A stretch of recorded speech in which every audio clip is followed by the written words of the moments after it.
Murder in the first degree, premeditated homicide, is the most serious charge tried in criminal courts. You have heard a long and complex case, gentlemen, and it is now your duty to sit down and try to separate the facts from the fancy. One man is dead, the life of another is at stake. If there is a reasonable doubt in your minds as to the guilty of the accused, then you must declare him not guilty. If, however, there is no reasonable doubt, then he must be found guilty. Whichever way you decide, the verdict must be unanimous. I urge you to deliberate honestly and thoughtfully. You are faced with a grave responsibility. Thank you, gentlemen. The jury will retire. He doesn't stand a chance. Chewing gum? Gum? Thank you, but no. You know something? I know lots of things. I'm in advertising. You know, it's hard.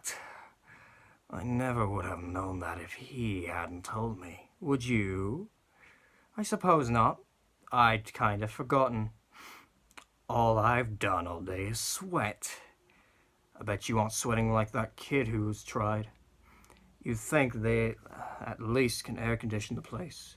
I almost dropped dead in court.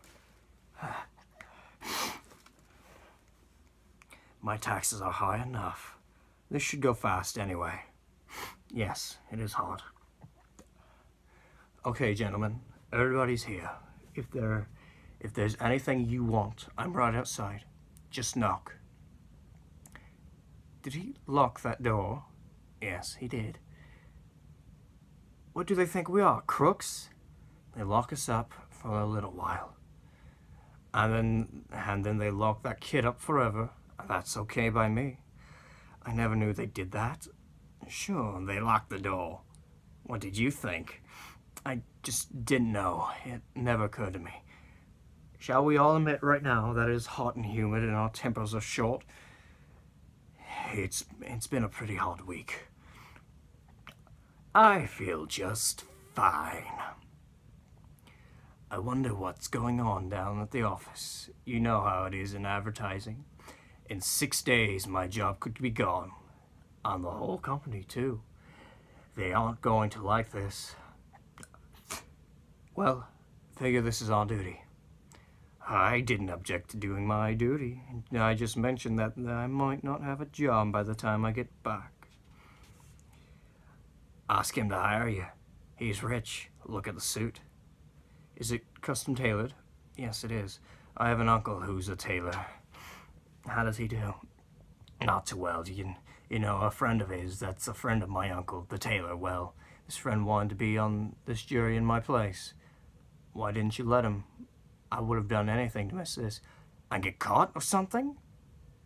You know what kind of fine you could pay for anything like that? Anyway, this friend of my uncle's was on a jury once, about 10 years ago, a case just like this one.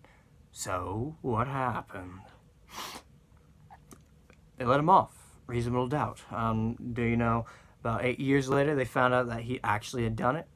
Anyway, a guilty man, a murderer, was turned loose in the streets. Did they get him? They couldn't. Why not? A man cannot be held in double jeopardy unless it's a hung jury.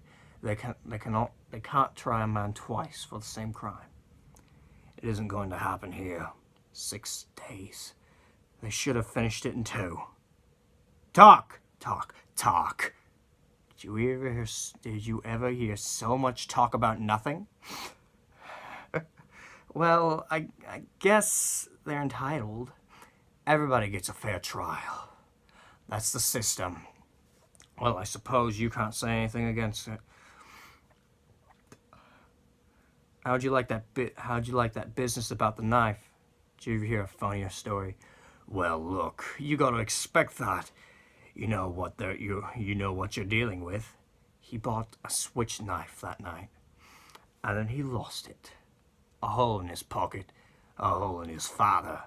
An awful way to kill your father. A knife in his chest. Look at the kind of people they are. You know them. What's the matter? You got a cold? Lulu. These hot weather colds can kill you. I had one last year while I was on vacation too. All right, gentlemen, let's take seats. Right, this better be fast. I got tickets for the game. I got tickets for the Broadway show tonight. I must be the only guy in the world who hasn't seen it yet. Okay, Your Honor, start the show. How about sitting down? The gentleman at the window. How about sitting down? Oh, I'm sorry. It's tough to figure, isn't it? A kid kills his father, bing, just like that. Well, it's the element. They let the kids run wild, maybe it serves them right.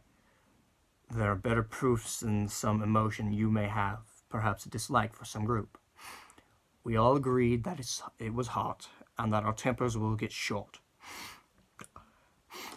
That's if we disagree. But this is open and shut. Let's get it done. All right. Now you gentlemen can handle this any way you want to. I mean, I'm not going to make any rules. If we want to discuss it first, then vote, that's one way, or we can vote right now and see how we stand. Let's vote now. Who knows? Maybe we can all go home. Yeah, let's see who's where. Right. Let's vote now.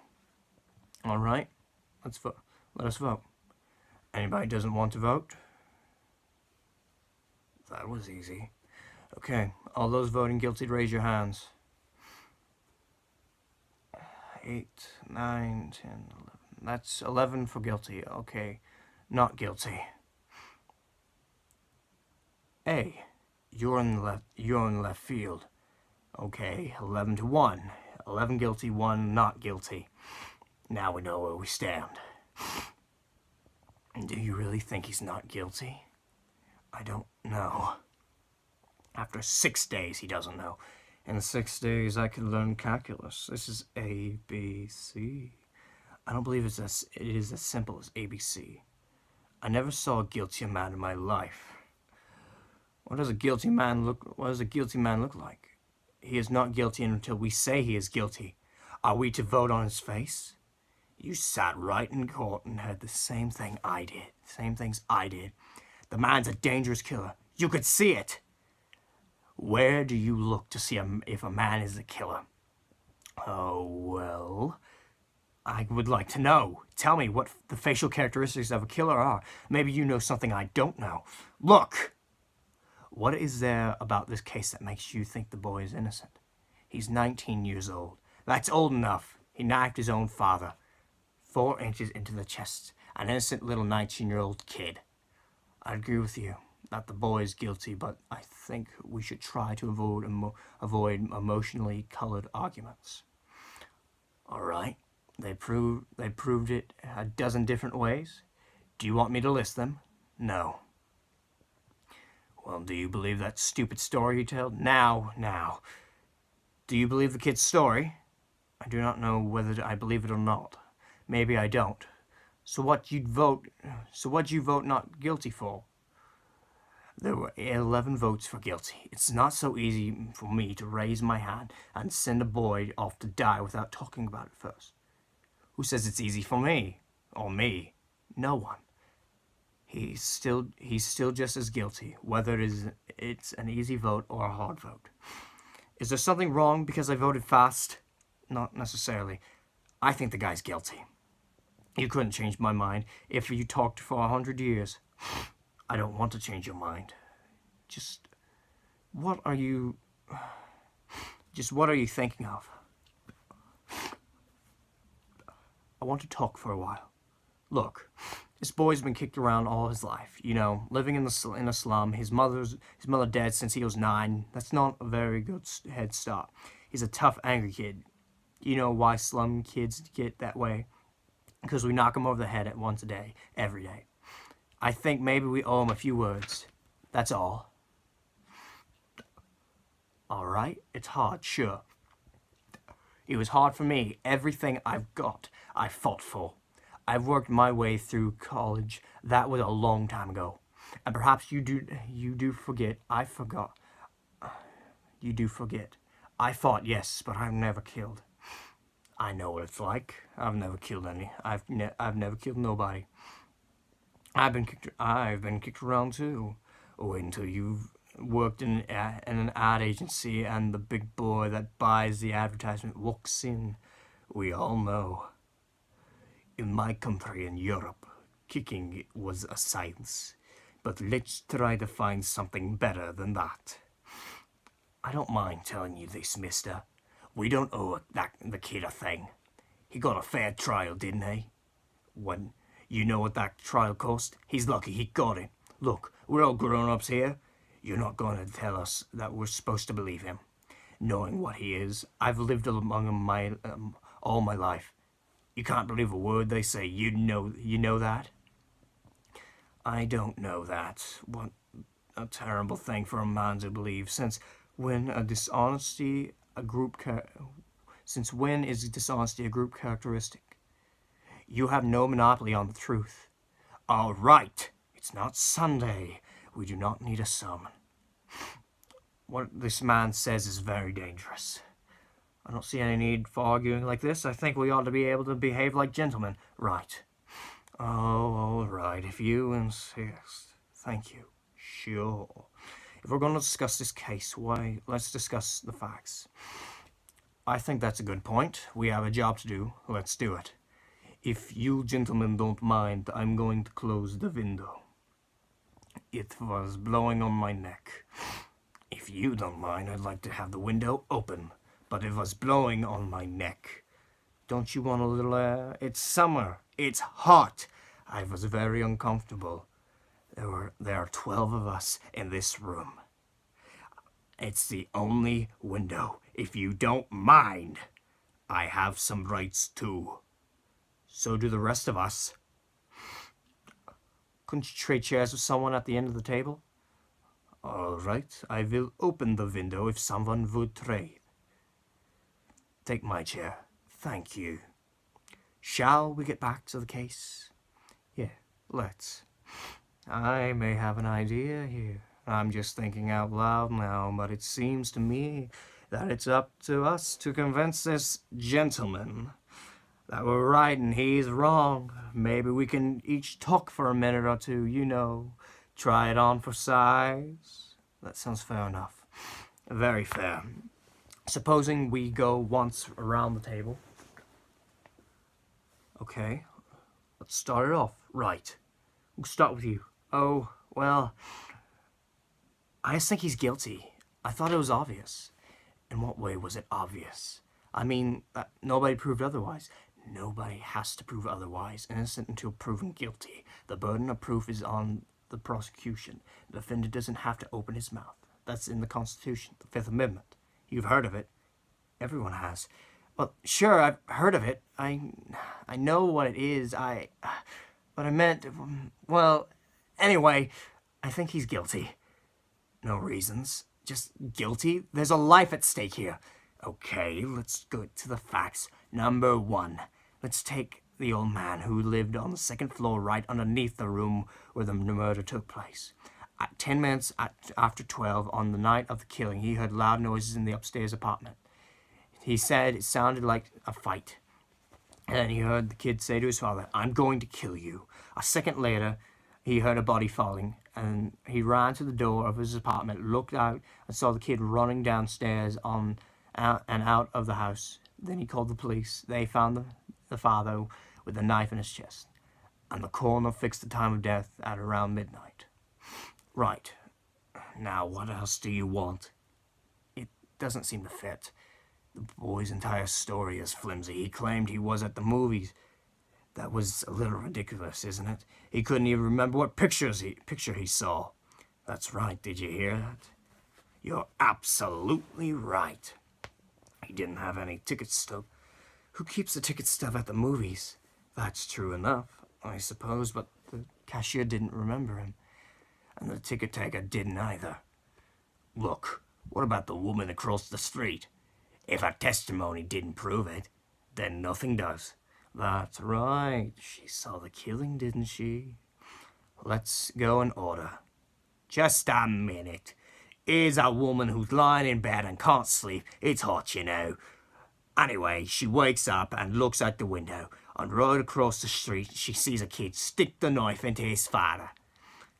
And how can she really be sure it was a kid when she saw it through the window of a passing elevated train? She's known the kid all his life. His window is right up opposite of hers, across the L tracks, and she swore she saw him do it. I heard her swear to it. Okay. And they proved it in court that you can look through the windows of a passing L train at night and see what's happening on the other side. They proved it. Weren't you telling me just a minute or two ago that you can't trust them? That you can't believe them? So? Then I'd like to ask you something. How come you believed her? She's one of them too, isn't she? You're a pretty smart fella, aren't you? Now take it easy. Come on, sit down. What are you all upset for? Relax. Gentlemen, they do not take us out to the women's room, and they did not take us out to the woman's room, and we looked through the windows of the passing L train. Didn't we? Yes, we did. And weren't you able to see what happened on the other side? I didn't see as well as they told me I would see, but I did see what happened on the other side. You see? Did you say? Let's calm down now. It's your turn. I'll pass. I'll pass it. That's your privilege. How about you? I don't know. I started to be convinced, with the testimony from those people across the hall. Didn't they say something about an argument between the father and the boy around 7 o'clock that night? I mean, I could be wrong. I think it was 8 o'clock, not 7. That's right. I think it was 8 o'clock, not 7. That's right, 8 o'clock. They heard the father hit the boy twice, and then saw the boy walk angrily out the house. Right. What does that prove? Well, it doesn't exactly prove anything. It's just part of the picture. I didn't say it proved anything. Anything else? No. I don't know. Most of it's been said already. We can talk all day about this thing, but I think we're wasting our time. I don't. Neither do I. Go on. Look at the kid's record. He stole a car. He's been arrested for mugging. I think they said he stabbed somebody in the arm. They did. He was picked up for knife fighting. At 15, he was in reform school. And they sent him to a reform school for stabbing someone? Well, this is a very fine boy. Ever since he was 5 years old, his father beat him up regularly. He used his fists. So would I on a kid like that. You're right, it's the kids. The way they are, they don't listen. I've got a kid. When he was 8 years old, he ran away from a fight. I saw him. I was so ashamed. I told him right out, I'm going to make a man out of you, or I'm going to bust you up into little pieces trying. When he was 15, he hit me in the face. He's big, I haven't seen him in 3 years. Rotten kid. I hate tough kids. You work your heart out. All right, let's get on with it. We're missing the point here. This boy, let's say he's a product of a filthy neighborhood and a broken home. We can't help that. We're not here to go into the reasons why slums are breeding grounds for criminals.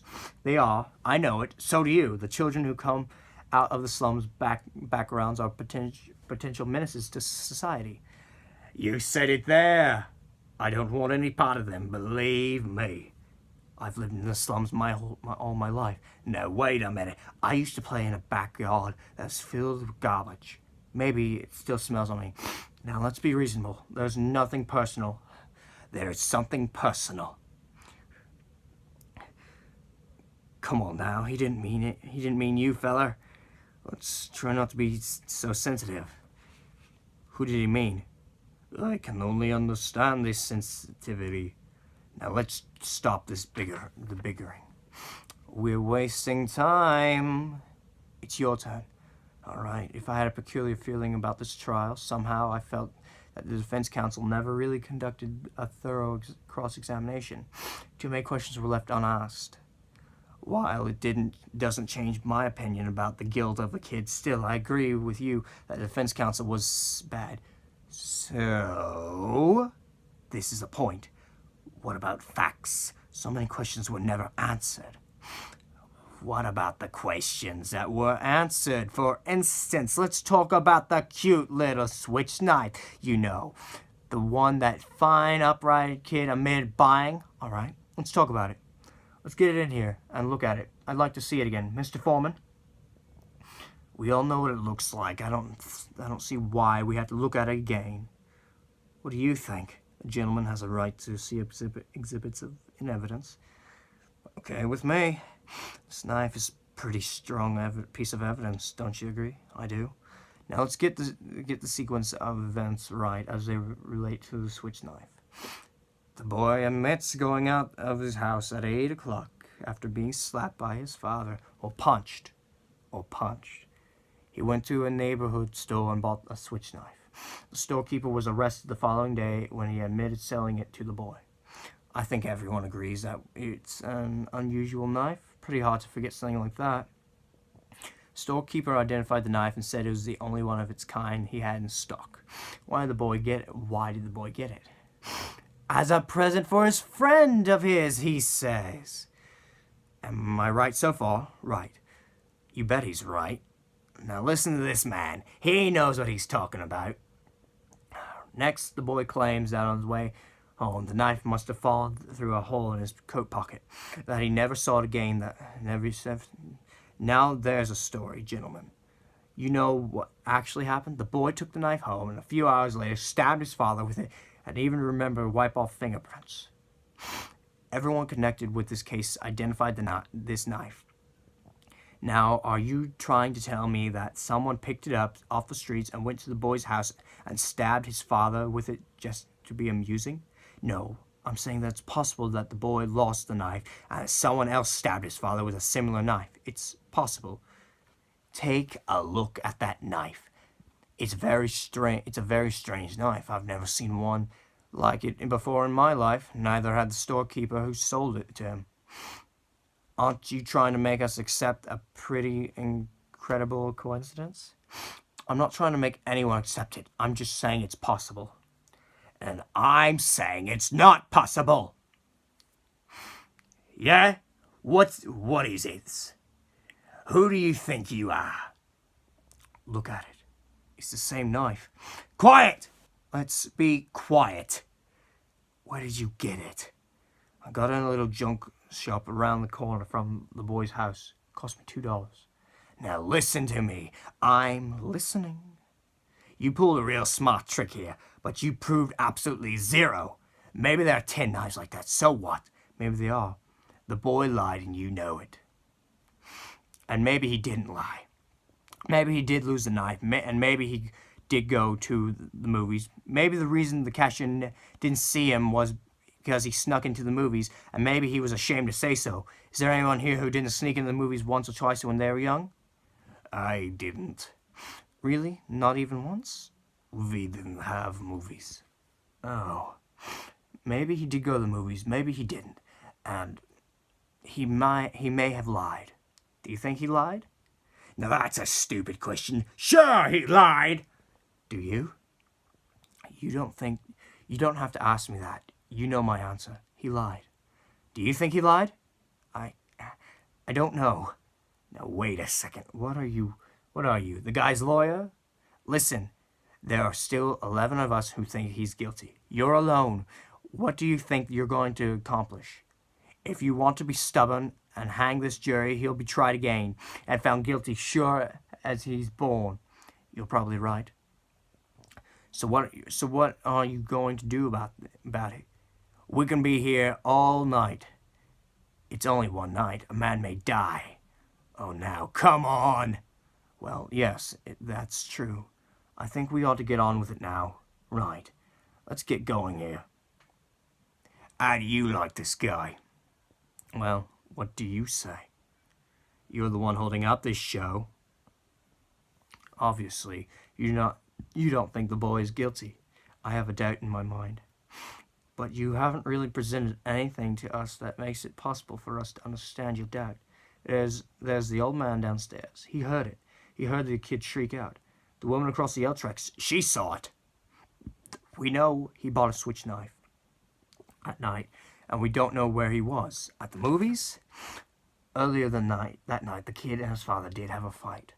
He's been a violent kid all the way. And while that doesn't prove anything, still, you know. I've got a proposition to make. I want to call for a vote. I want you 11 men to vote by a secret ballot. I'll abstain. If there are still 11 votes for guilty, I won't stand alone. We'll take in a guilty verdict right now. Okay, let's do it. That sounds fair. Is everybody agreed?